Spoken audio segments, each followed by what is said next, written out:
My thing is, if you're brave enough to take on a critique from me, you're probably going to get into the industry.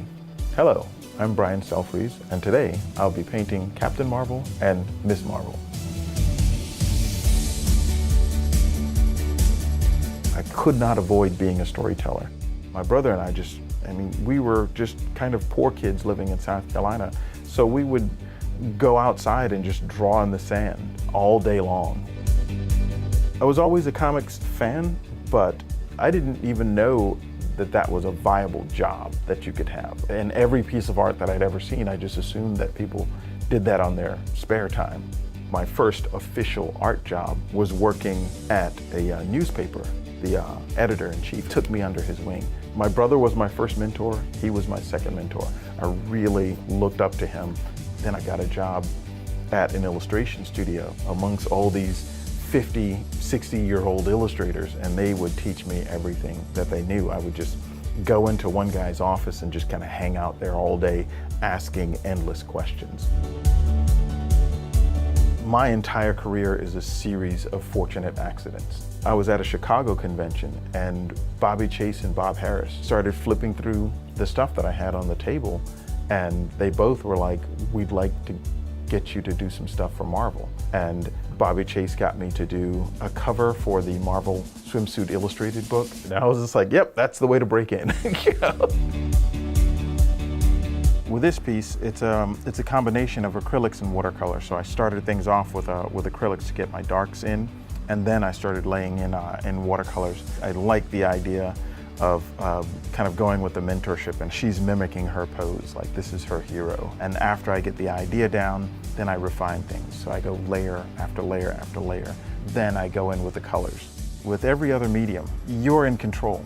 But with watercolors, it's almost like you have to collaborate with the medium. You have to react to what the watercolors are doing. By the end of the piece, I'm always surprised. I'm always going to be an illustrator, I'm always going to be a comic book artist, but at the same time, I'm always going to be an instructor. I teach a figure drawing session. For me, figure drawing, it's just drawing for the fun of drawing, because that takes me back to when I'm hanging out with my brother. Low pressure, drawing specifically to learn.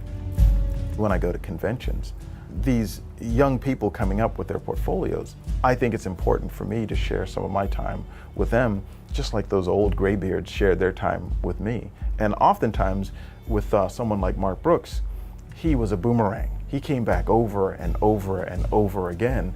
I met Brian when I was probably 21 or 22. And not only did you look at my portfolio, you sat there with me for 2 hours. It was 4 years of art school in 2 hours. It was nice. Unbelievable. Yeah. You taking that 2 hours with me meant more to me than I think you will ever realize. Oh. I mean, it changed the way I drew. When an artist that you've mentored becomes successful, that is the coolest thing in the world. The mentor relationship changes over time. The occasions when I get to kind of hang out with Mark, we're still talking about the same thing. But now they're not doing something right or wrong. They have their own personal meaning in the choices that they make, and they can pass that on to me. It's all about the moisture on the paper and the moisture on the brush. And it's hard to look at a brush and tell exactly what that is. So a lot of times it's just easier for me to kind of go, okay, that's exactly what I want.